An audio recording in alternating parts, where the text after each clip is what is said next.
NBC Chicago and Telemundo Chicago, in partnership with the Chicago Urban League, the Latino Policy Forum, and the Union League Club of Chicago, present Decision 2022, the race for Illinois governor, Republican Candidate Forum.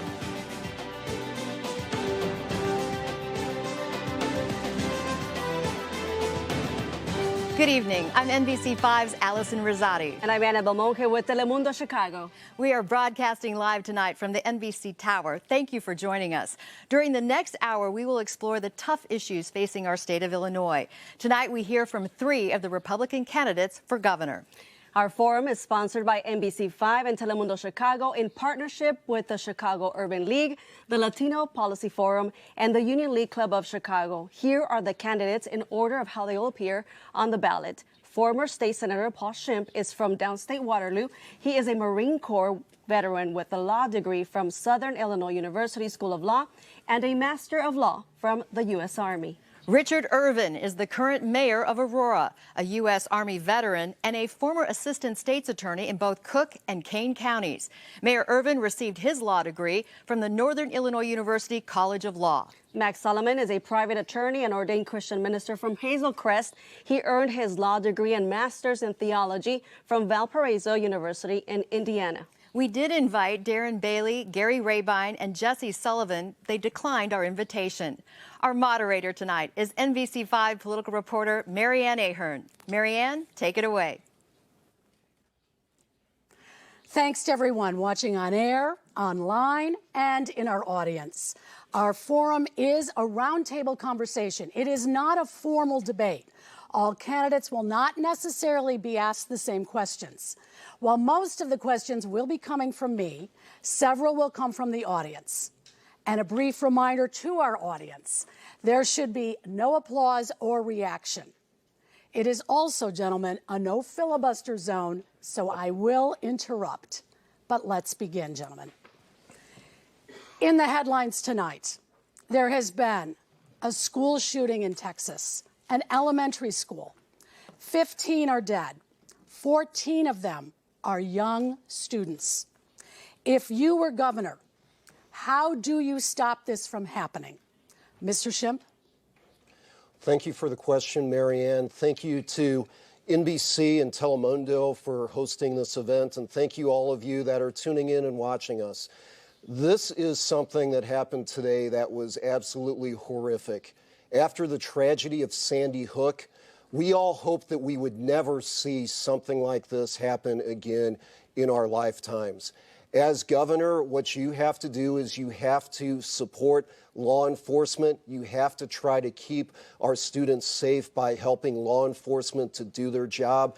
We also have to be exploring mental illness and the challenge that mental illness poses for our country. We don't have information yet about what caused this tragedy. We just know that it was an absolutely horrific event. We need, though, as a governor, we need somebody who is going to bring us together. It is times like this where the soul of our state and nation are absolutely wrenched apart that we need leaders that can bring us together. Mr. Irvin, what would you do if you were the governor and this happened in your state? Well, first of all, Marianne, thank you very much for hosting this today, you and NBC and Telemundo. I can't imagine, as a father, what those parents are going through today as they have to mourn these young lives that hadn't lived yet. And I couldn't help but to think, when I sat at my office on that cold day in February, when my chief of staff walked in and said there had been a mass shooting in the city of Aurora where 5 workers had been killed and 5 police officers shot. Many of the police officers shot very seriously. And remember going to the funerals and seeing the pain on the parents' face at the loss of their adult children. And I can't imagine, after seeing that pain of those parents, what the pain of these children, these little kids, must feel of this horrific act of violence. We need a governor who's going to stand up and fight against these acts. We need a governor who's going to stand strong and make sure that not only we heal after these events that seem to be happening so much throughout our country, day in and day out, where we're comparing one violent act to another. We need to make sure that we support our police and we support our neighbors and our families and our friends and these school children, that we don't allow weapons to get into the hands of criminals and those with mental illnesses. And as governor, I'll take a strong stance to ensure that we do what's necessary to protect ourselves. You know, I remember when I stood in front of cameras that night, you know, as I dealt with the mass shooting, talking about we can't allow this to be relegated to just a spot on the 10 o'clock news, that not only do we have to work to heal, and those parents, it's too early to talk about healing, the wounds are still fresh. You know, we've got to do what we need to do to bring our community together, to show that we're not going to allow senseless acts of violence to define who we are as Americans and who we are as Illinoisans. Thank you, Mr. Ervin. Mr. Solomon. Thank you, Mary Ann. As governor, I will make sure that all schools are secure. I will make sure that every school in the state of Illinois has armed security guards that are going to prevent these kind of things from happening again. Good evening, ladies and gentlemen. My name is Max Solomon. I thank you for the opportunity. And Mary Ann, thank you for the opportunity to be here tonight. It's about security. And my heart goes out to Uvalde, Texas, for the 14 kids that are not going to be going home tonight, and the parents that are not going to be picking up their kids. Ladies and gentlemen, evil used to lurk. Not anymore. And they're targeting our children. Not only the security and safety of our children, but what they learn. In Illinois, as governor, LaTasha Fields and I are running a campaign not only to make sure that the kids are secure in what they learn, but their physical safety is ensured. I've always believed personally that it takes a good guy with a gun to stop a bad guy with a gun. I believe strongly that our schools should not be able to be accessed by bad guys with guns, where kids like this will be shot and killed. So let me ask this then to all of you. Where do you stand when it comes to firearm owner identification cards and background checks? Should they be eliminated, as some of those who are running for governor right now on the Republican side believe? Mr. Solomon, background checks? Yes, background checks, yes. We want to make sure that... Void cards? No. What's the difference? Background checks make sure that we have a reasonable time between actually purchasing the firearm and actually possessing the firearm. That's reasonable. We want to make sure that you're not a felon, whatever the laws are, that it's the good guys that are buying the guns. But the FOID card is unnecessary. It's an additional regulation on gun ownership. Second Amendment lives in the United States. Mr. Ervin, where do you stand? Listen, I'm a lawyer, and I believe in the Constitution of the United States of America, Constitution of Illinois. I believe in the Second Amendment, but I believe that background checks are very necessary to FOID ensure. cards. FOID card system in Illinois is broken. I can say, specifically my FOID card expired during COVID. It took me a year to get another one. The system's broken and definitely needs to be fixed, but we need background checks to ensure that guns don't get into the hands of criminals and folks with mental illnesses and make it harder for us to protect our residents. Mr. Schimpf. We need to enforce the gun laws that we have. We need to enforce the background checks, but we need to get rid of the FOID. One of the things that I have that not all my competitors do is I have a voting record. You don't have to wonder where I stand on these issues. I have voted for a strong Second Amendment as a state senator. On that same topic, the public is very concerned about crime. Here in Chicago, 9 people were shot outside of McDonald's on the near north side just a couple of nights ago. Mayor Lightfoot wants a curfew in Millennium Park for teenagers. If you were governor today, would you send the National Guard to Chicago now, Mr. Ervin? On the night that we had the riots in the city of Aurora, where rioters burnt down half of our downtown and attacked our 300 police officers that stood strong against 1,300 protesters. But I'm talking about today. I called in the National Guard that day. Would you call them to Chicago now? And if necessary, I would definitely call them in Chicago, as governor, to make sure that we stop some of the violence. Well, is it necessary? Let me tell you what's necessary. It's necessary that we get a governor that's going to actually lead this state and work with mayors like Mayor Lightfoot or any other mayor throughout this state to address the crime. Not just the folks that were shot just this recently in Chicago in our downtown. A week before that, a kid was shot at the Bean. A week before that, a kid was shot because he wouldn't give up his phone and his code. A week before that, a 71-year-old woman was shot. The fact is, we've got to address crime head on. And you don't simply address it by coming up with knee-jerk rules. Let's have a curfew. It's not going to stop crime. You got to stop it by addressing it head on. What I call the 3 C's: children, cops, community. Focus on getting kids into more positive programs and off the streets, because kids are the ones commit most of the crime. The second C is community-oriented police officers. Return to the beat cop. Get police officers in our neighborhoods, identifying who the bad actors are and being proactive instead of reactive. And the final C, community. Empower our community to help our police take back their streets. I don't care how many people you arrest. If you don't give the community an opportunity to address and work and take pride and stock in their own community, it's just going to return. Mr. Schimpf, where do you stand on the National Guard? Should they be called into Chicago? Well, the National Guard is not a solution that you can just say, I'm going to call in the National Guard as a governor, and that's going to solve all the problems.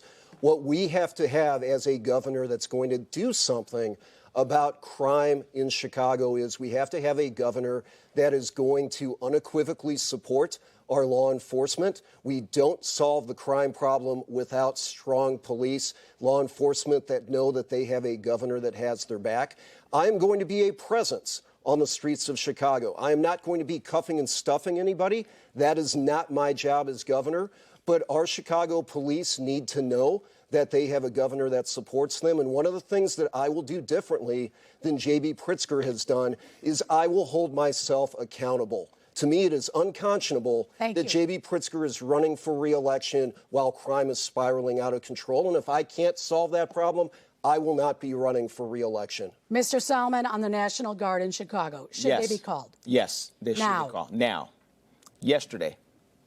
It's gone too far, Marianne. And not only would I be calling the National Guard, I would be accepting federal help and federal aid without any loyalty or disloyalty to whoever is president. It doesn't matter to me if it's a Republican president or a Democrat president. I remember 2020 when BLM was burning down the streets of Chicago and doing what they were doing. I remember the president at the time, former President Trump, offering to help Chicago. The mayor of Chicago refused that help and had choice words for him. As governor, it wouldn't matter to me who's president. All right. We have so many questions to tackle. Abortion will be a big issue in the fall.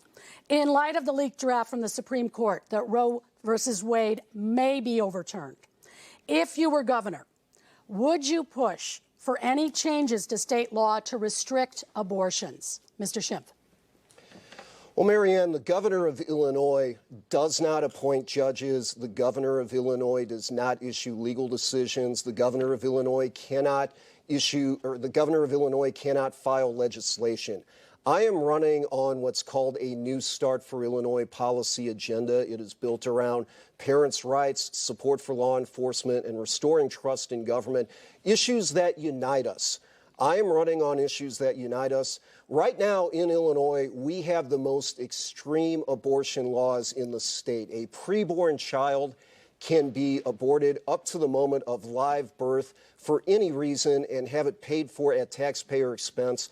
When I am governor, I will sign any legislation that moves us closer to the mainstream. So you would then push for changes to state law that currently exist? No, that's not what I'm saying. I'm saying that if legislation is passed that comes to me, that moves us closer to the mainstream. For instance, if we had legislation that said we were not going to have taxpayer funding of partial birth abortion, I would sign that legislation. I will sign Mr. legislation. Irvin, where do you stand on this? Listen, I'm pro-life, but to comment on this leaked draft from the Supreme Court. Don't that is the not voters the final have decision. a right to know where you stand on It's that? irresponsible for me to compromise. I'm a lawyer. It's irresponsible, though. Some would say to not take a stand. Voters want to know where you stand. The stand will happen once an actual draft comes down. That will be after the primary. But let me tell you what I'm hearing as I drive throughout the state and talk to many voters, whether it be in Chicagoland, in the suburbs, whether it be Central Illinois or Southern Illinois.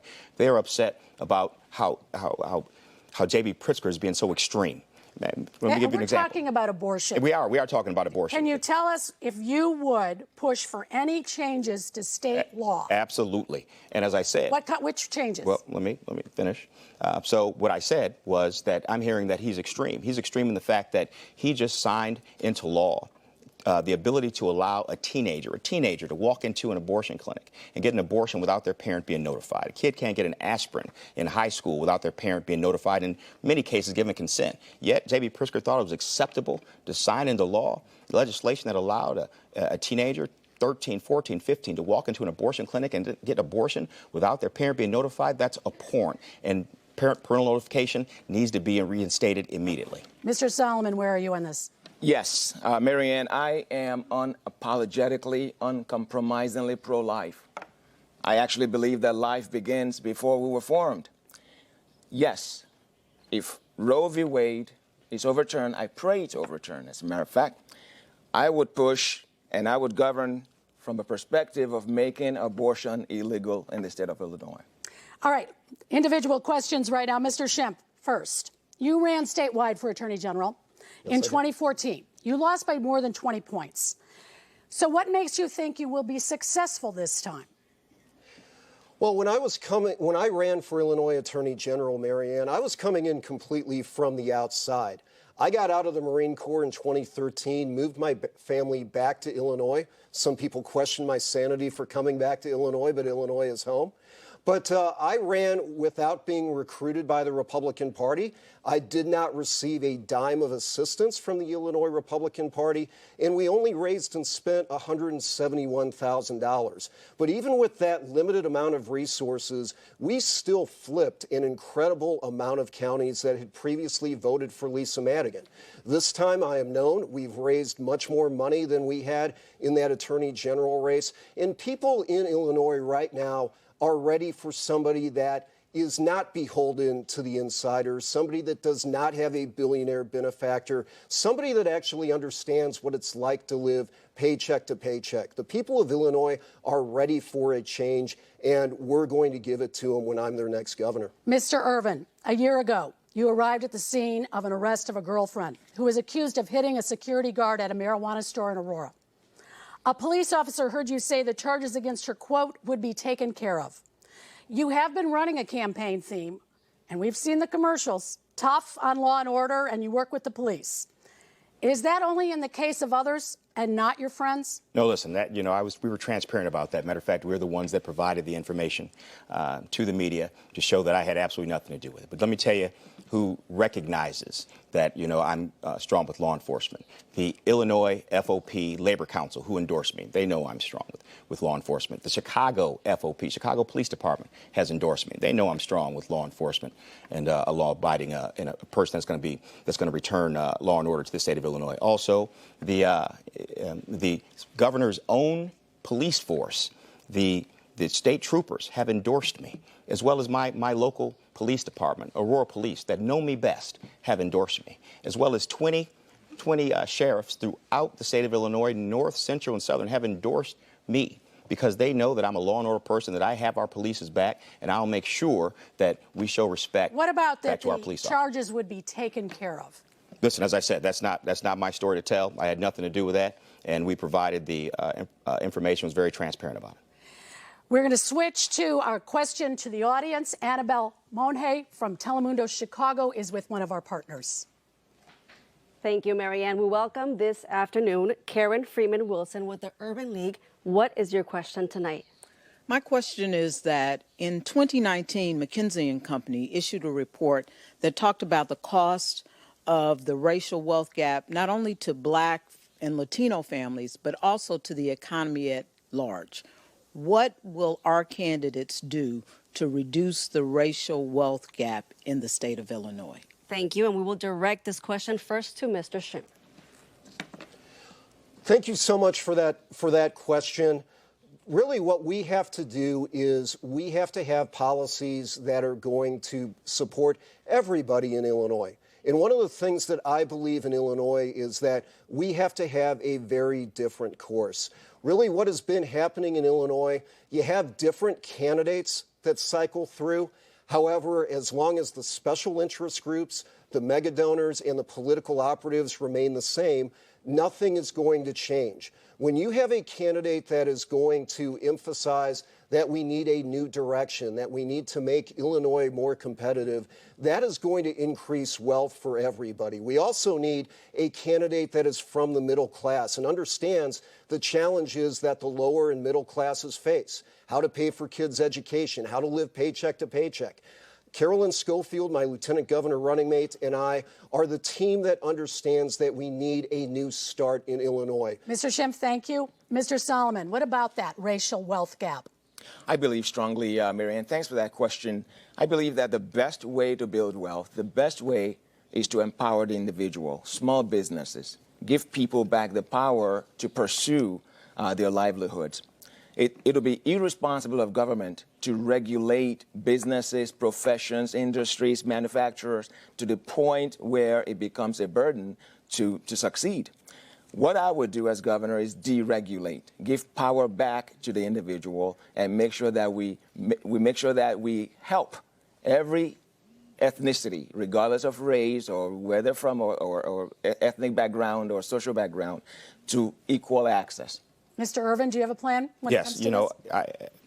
I was born to a 16-year-old mother, and I lived in low-income housing in the projects myself, so I've been there, you know, and in an environment with no hope. So when I became mayor, I made it a point to do what we needed to do to close that gap and give opportunities to folks. Now, because of it, in Aurora, since I've been mayor, we've done more economic development. That means jobs. That means economic opportunity. We've done more economic development in my first 4 years as mayor than other administrations have done collectively in the last 40 years. And that creates equity. That creates opportunities for those, you know, that are looking for it. So small businesses can start. People can just get jobs and work for businesses. You know, and that's exactly what we need to do. Go around this state. We're the 6th largest state in the union. We've got to start acting like we're the land of Lincoln. We've got to go around this country, go around this world, identify businesses that are a good fit with Illinois and put them in areas where we need them to. All right, let's talk about inflation, because that is another huge concern for people who can't even afford groceries right now or to put gas in their car. So especially with Illinois having the 2nd highest gas tax in the country. So should we get rid of the gas tax altogether? But then how do you fund road improvements? Well, Mr. Irvin. Well, there's 2 portions of the gas tax. One that goes straight to road improvements and the other portion that goes to our general fund. We can get rid of the portion that goes to our general fund and still allow the road improvements and infrastructure to continue. Get rid of it altogether. Absolutely. Give some relief to our residents here in the state of Illinois. Mr. Schimpf, quickly on the gas tax. What we need to do is we need to get rid of the predatory practice of charging tax on tax. The state of Illinois charges sales tax on motor fuel, some of the motor fuel taxes that are applied. That is a predatory practice. It needs to go away. And that is something that we have proposed in our New Start for Illinois program. If you want people to trust government, trust starts with putting an end to predatory practices, and charging tax on tax is a predatory practice. All right, let's talk pension crisis. The fiscal watchdog group Illinois Wirepoint says even with the new upgrades recently, Illinois still has the worst standing in the country when it comes to pension debt. Do you support a constitutional amendment that would allow lowering pensions for state workers? Mr. Solomon. Yes, Mary Ann, and that's a question that drives right into my heart, and that's why I'm running. Ladies and gentlemen, Illinois is broken. And it's broken because of a long-time fiscal mismanagement. Illinois needs CPR. That's what we've come up with in the Solomon campaign. Constitutional pension reform. How do you do that? Do you tell those state workers now, tough luck, you're not going to get what you thought you were going to get? Well, we're not going to do that. Here's my promise. As governor, I'm not going to touch any vested pension. It's going to be forward-looking. CPR is forward-looking, not backward-looking, Mary Ann. All right. Mr. Irvin, where do you stand? Quickly. We have to give our employees the benefit of the promise that was made to them when they began. But what we can do to address this pension crisis that has existed for decades and been kicked down the can by our leaders, kicked down the road by J.B. Pritzker, and not addressing the issue head on. What we have to do is look at forming, like every other corporation throughout this country, look at doing a 401k pension hybrid. So as more folks go into the pension system, they don't create the burden that continues to dig this $130 billion hole that we're in today. Great. And Mr. Schimpf, quickly on this. I love it when somebody says answer the pension question quickly. That's not realistic. Look, on the pensions, we need to remember that the reason we have this pension shortfall is because the Illinois legislature stole from the pension funds. The pensioners paid in what they were supposed to. So I take it you do not want a constitution. I am opposed to pulling the pension protection clause from the Illinois Constitution. All right, thank you very much. Next up is a question from our audience and NBC5's Allison Rosati. Thank you, Marianne. We have a wonderful audience here tonight, including Sheila Weinberg from the Urban League Club of Chicago. And what is your question tonight, Sheila? Yeah, from the Union League Club. It relates to the pensions. Illinois does have a constitutional requirement to balance its budget. Yet, according to Truth in Accounting and the state's own audited financial statements, we're more than $200 billion in the hole. Can you guys explain how that's possible? And will you commit to truly balancing the state budget? A great question, and we'll go to Mr. Irvin first with that. It's possible because, thank you for the question, very good question. It's possible because of the lack of leadership we have in the state of Illinois under J.B. Pritzker. You know, as I said, he continues to kick the can down the road and not address it head on. As governor, I'm always going to look to balance this state's budget. I will never agree to raising taxes, but what I will do is work to cut waste, cut duplication of services, and grow our economy. That's how you balance a budget. That's how you bring revenue into a state. That's exactly what I did as the mayor of Aurora, and why we're able to reduce our taxes our property taxes. Every single year I've been mayor, we've reduced our taxes. We can do that and more for the state of Illinois. Where are you on a balanced budget? I will absolutely insist on a balanced budget as governor. One of the things that I have said repeatedly during this campaign is that the truth is not afraid of transparency. I will veto any legislation that is not passed in a transparent manner. That includes budgets that are drafted overnight and presented to the Illinois General Assembly without time for them to read and review. We need transparency in our legislative process, and I'm going to ensure that as your governor. Mr. Solomon. Yes, Illinois has one of the highest, if not the highest in the nation, units of government. As governor, my goal will be to consolidate. There are too many units of government in the state of Illinois, over 7,000. We're going to make sure that we consolidate. We're going to get rid of excess. And balancing the budget is a matter of constitutional requirement. And yes, I will be committed to that. All right, we will take a very short break, and we will be back with much more from the Republican candidates for governor of Illinois.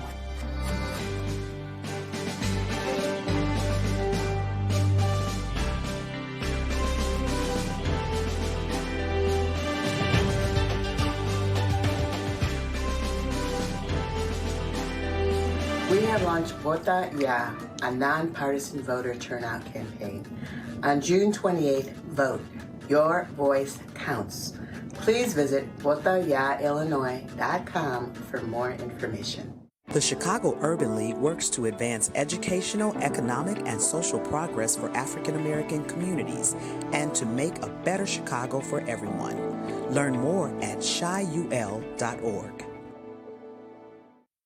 For more than 130 years, the Union League Club of Chicago has brought members together to build relationships, serve community and country, and enjoy fine art and culture in magnificent surroundings. For more information, visit ulcc.org. Now a closer look at how Chicago police are mobilizing in response to increased reports of crime. Could new legislation bring down the cost of prescription drugs for you? Let's break down the numbers. Every night, get a closer look with NBC Chicago.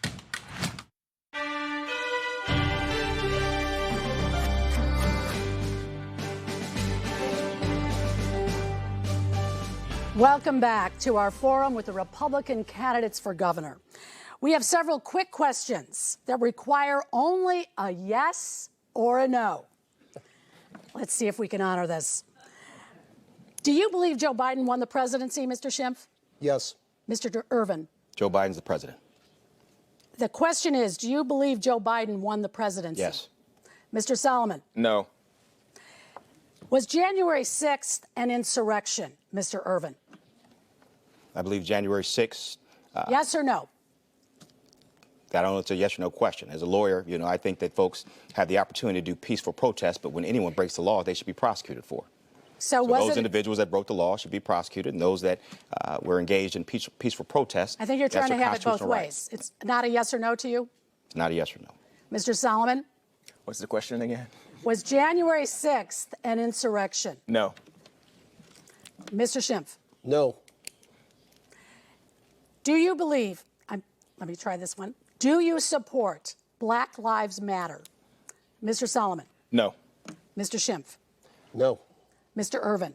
You know, I think we all agree that black people's lives matter, but all lives matter. Black, white, Latino, Indian, Asian, and black lives matter, no more, no less, have to be included in all lives. But can you explain why you emphasize all lives matter? Do you believe in the Black Lives Matter movement? We are the United States of America. We've got to start acting united.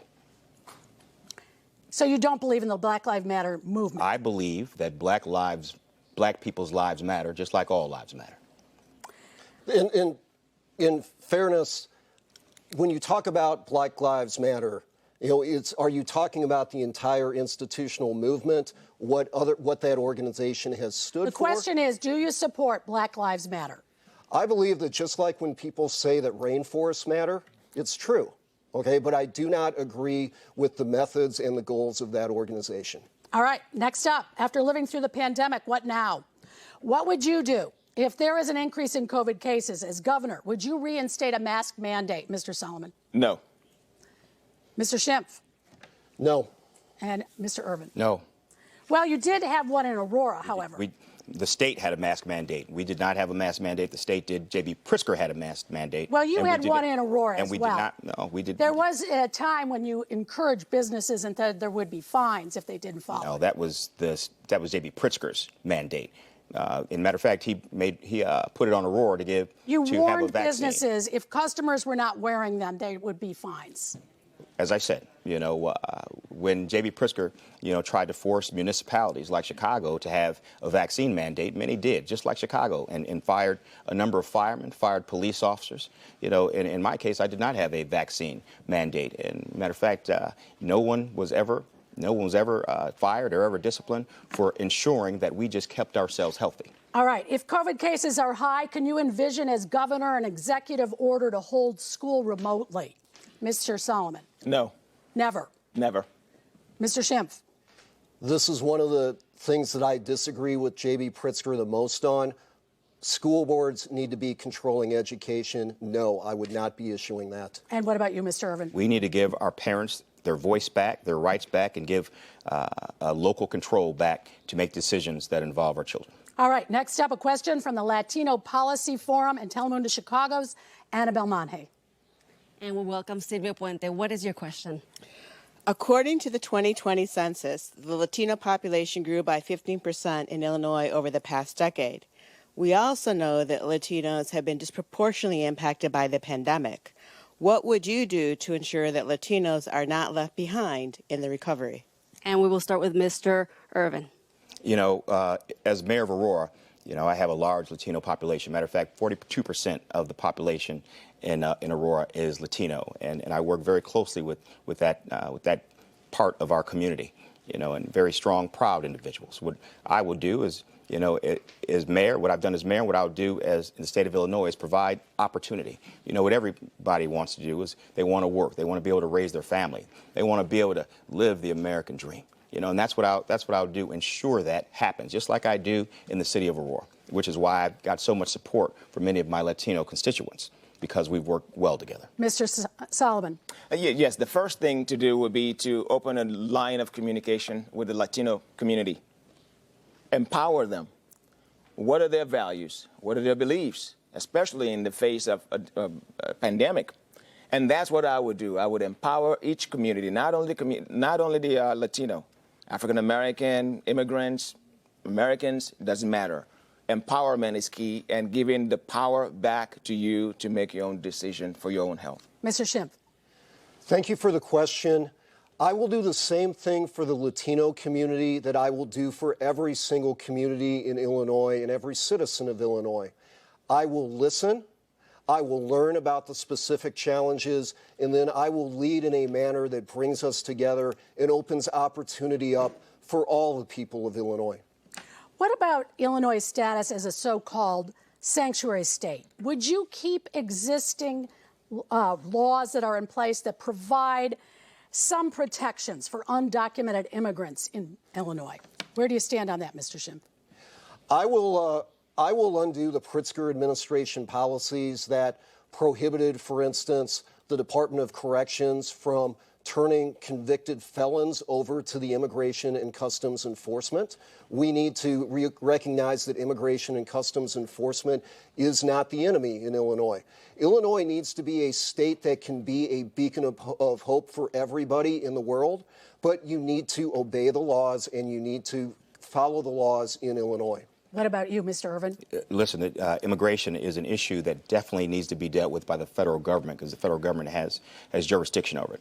We need to secure our borders, and I think we can all agree that this particular administration has done a terrible job securing our borders. So what about those laws that are already in place in Illinois? Would you let them go? And if our borders were secured, we wouldn't be dealing with these issues. But I can tell you, as mayor of Aurora is not a sanctuary city, and as governor, Illinois will not be a sanctuary state. Mr. Solomon. No, Marianne. As governor, Illinois will not be a sanctuary state. Marianne, I'm probably the only immigrant running for governor and probably the first immigrant in the history of Illinois. There's this misperception that immigrants favor not obeying or disobeying immigration laws. Insofar as every law in Illinois makes it harder for ICE to enforce their laws and federal regulations or laws, Illinois will not be a participant in that. Where do you stand on welcoming refugees from Ukraine? Would you offer state funds to help them while they're here, Mr. Irvin?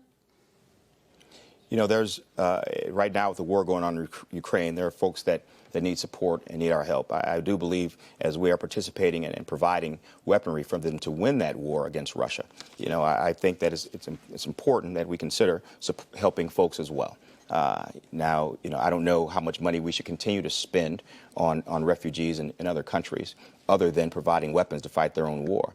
And Europe should step up, given the fact that it's in Europe, should step up and assist. But we're not talking about that part. We're just talking about whether or not while they're here, would you assist them with taxpayer funds?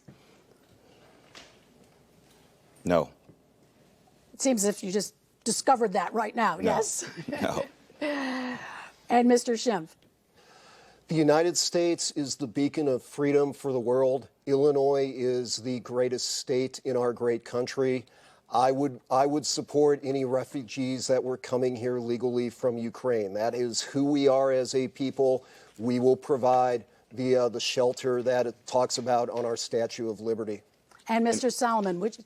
Yes. Go ahead, finish the question. Can I just say, Mr. you know, Irvin, and the reason I say no is because of what I stated earlier, that anything dealing with immigration should be federal funds used and not local funds used. So no state funds should be used for this. It should be federal funds. Understand. Mr. Solomon? No state funds, Marianne. And whatever support, of course, we want to welcome immigrants. I'm an immigrant. We want to welcome them and support refugees, not only from Ukraine, all over the world.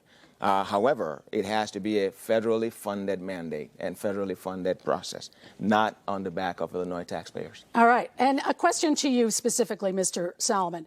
You have raised less than $2,000 so far this year.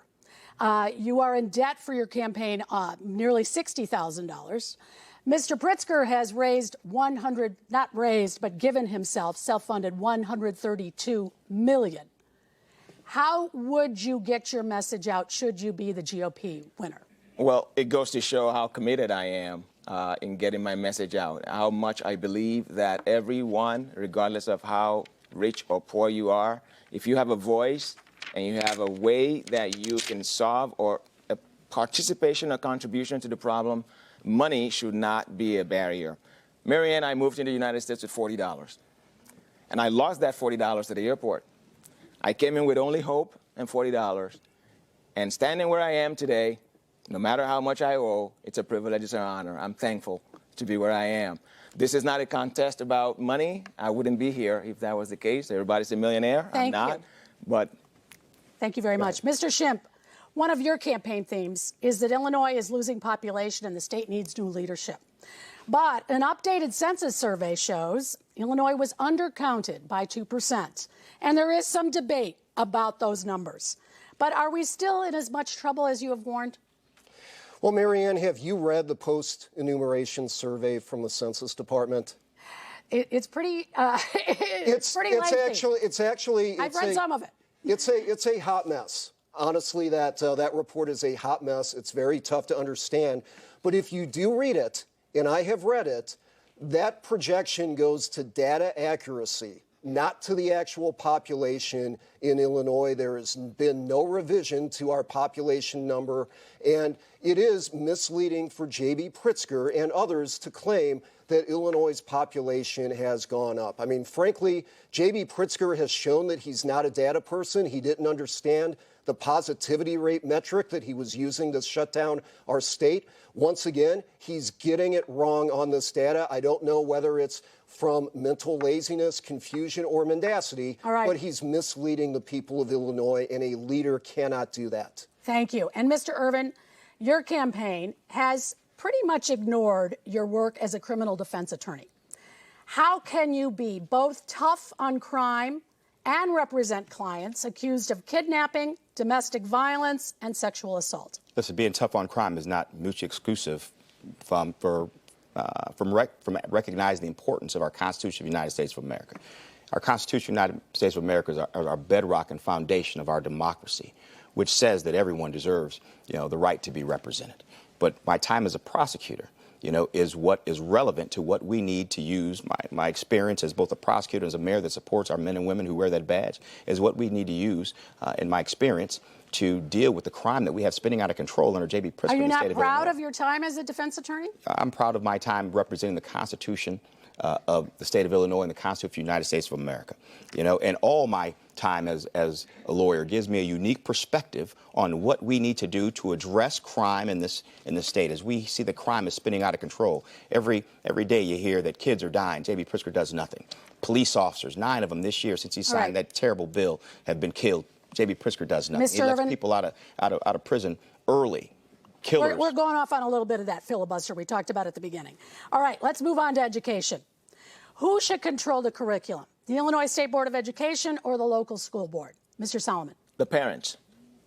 Mr. Irvin. Parents and local school board. And Mr. Schimpf. Local school boards, parents should not be the ones writing curriculum. They should have the input to hold local school boards accountable, but it needs to be local school boards that decide curriculum. I've been talking about this for over a year now. We announced a Parents' Bill of Rights back in June of 2021. Part of that is that parents, not the government, control their children's education. All right. Should sexuality be taught in primary grades, Mr. Schimpf? Absolutely not. That is something that should be taught by parents. Parents need control over their children's education. One of the things that was so bad about the sex ed bill that recently passed was it took away control from curriculum development from the local school boards and said, if you're going to teach sex ed, it has to be done according to this national curriculum. All right. And Mr. Irvin, where do you stand on teaching sexuality in primary grades? We've got to focus on what we need to have our children compete in this global society. We've got to focus on reading, writing, arithmetic. We can even throw So is that a no? What we have to do is make a main focus. No, that's a no. Focus on what will actually help our kids to compete for the future. Reading, writing, arithmetic. And Mr. STEM Solomon? as well. Absolutely no. Why is that? I don't think teachers should be teaching children anything about sex unless their parents wants them to. The first agency of socialization for any child is their parent, and that's where it starts from.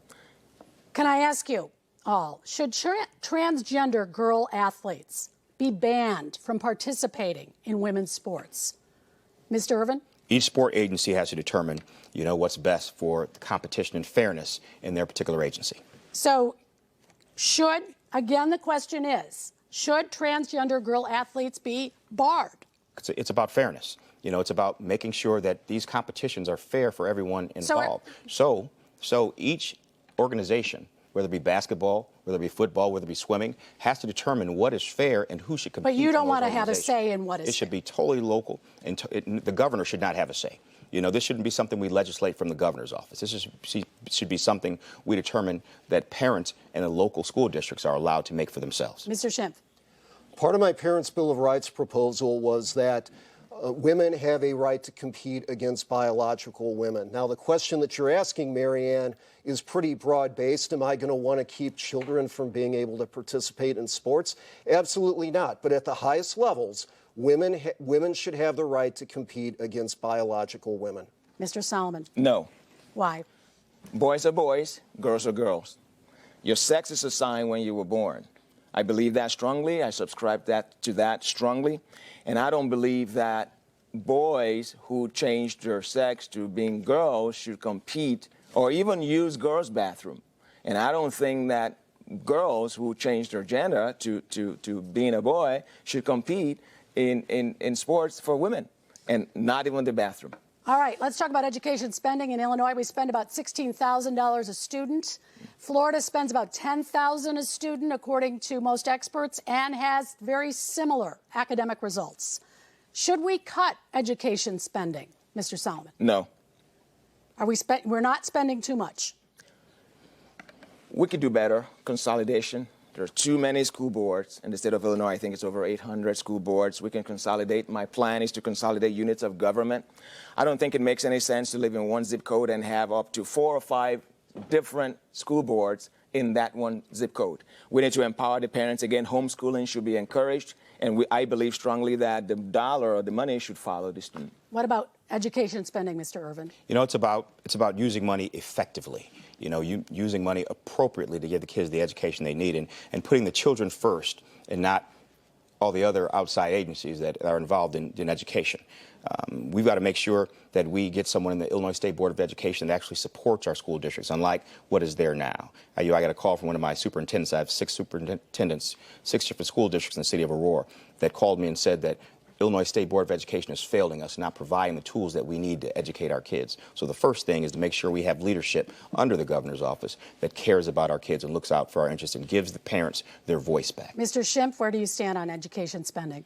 Children should be one of the priority spending areas of the state government. We need to be spending money on education. What we need to do, however, is not consolidate school districts. We don't want to be putting kindergartners on a long bus trip, but we need to look at consolidating administration. We need to have one superintendent for multiple school districts. That's where we can save money.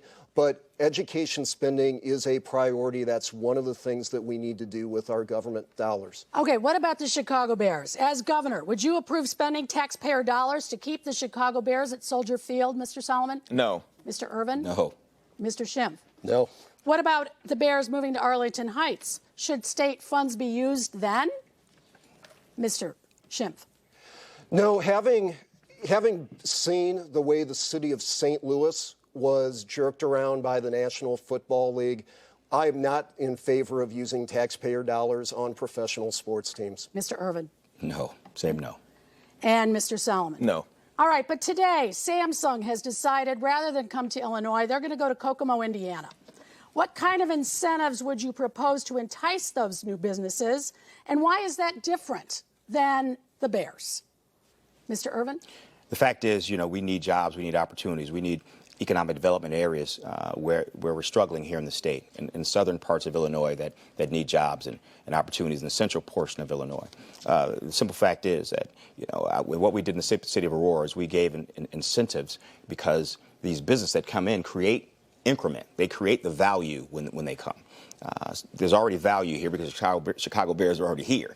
So you're spending money just to move them to a different location. Samsung would be coming, and it'd be brand new value created. As I said, we've done more economic development in the city of Aurora in my first 4 years than other administrations have done in 40. That's because we worked with these organizations and these new developers to bring new development in and provide new opportunity, brand new opportunity. Thank you. And just one last, where would you stand on Samsung and bringing those businesses here? Why is that different than the Bears? Well, it's not an apples to apples comparison because professional sports teams are looking to just maximize their revenue, whereas businesses have a product and they will want to come to Illinois because Illinois has fantastic infrastructure. We have talent. We have a great state. We are the destination location.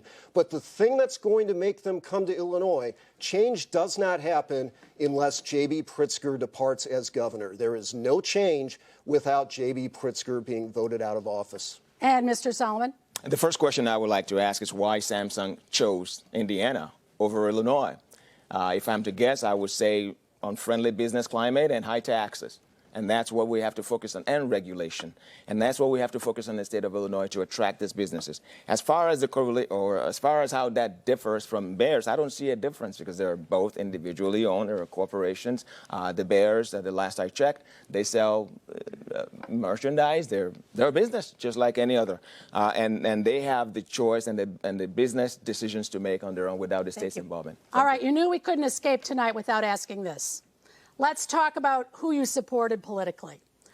Who did you vote for president in 2020, Mr. Schimpf?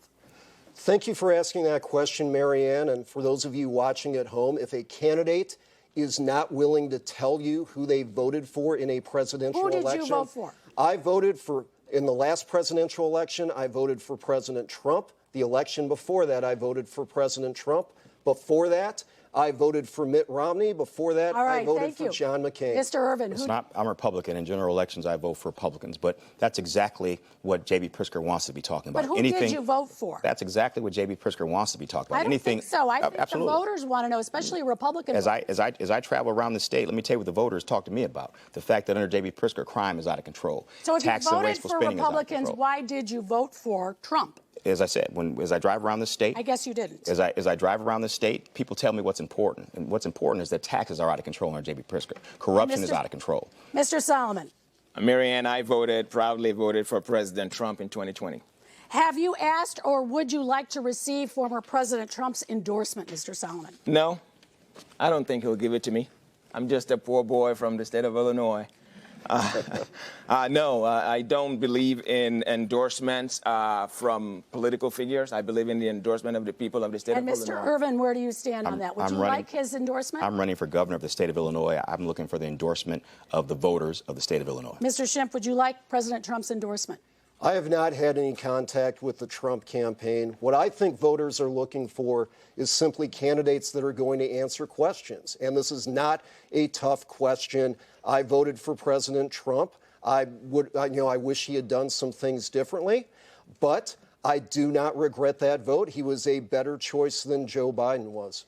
Just quickly, if you do not win, will you concede and will you support the winner of the GOP primary? Mr. Solomon. It depends on who the winner is. Mr. Irvin. I already signed a unity pledge that said I would. Mr. I didn't. Where do you stand on that? J.B. Pritzker is not... We just need to know, will you concede and will you support the winner of the primary? I will certainly concede if I don't win the primary, and I'm gonna support the Republican nominee against J.B. Pritzker. All right. Well, that leads us to our closing statements. They are very brief. We're going to start with Mr. Solomon. Thank you, Marianne. Thank you, ladies and gentlemen. On the best day of my life, I raised my right hand and I became a citizen of the best country in the world, the United States of America. I came in with $40 and lost it at the airport. I had nothing but hope and a wish for a better tomorrow. I've been blessed personally, academically, and I thank God for the state of Illinois and the country of the United States. I stand before you today humble. The fact that I'm standing here running for governor of the state of Illinois is a privilege that I take not lightly. I ask for your support. Go to my website. As you've heard, I'm a very poor boy. Thank you. Mr. Irvin, your final statement. You know, I'm a combat veteran who served our country proudly in the first Gulf War. I love America, and I love the state of Illinois.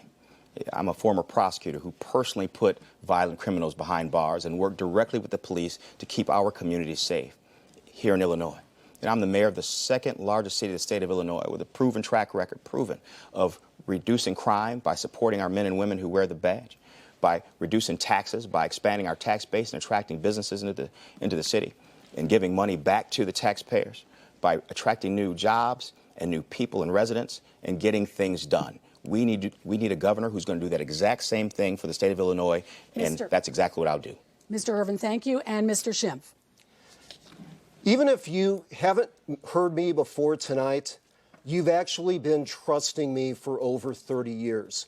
You trusted me as a Marine Corps infantry officer to make sure the young Marines and sailors under my command were kept safe. You trusted me as a Marine Corps prosecutor.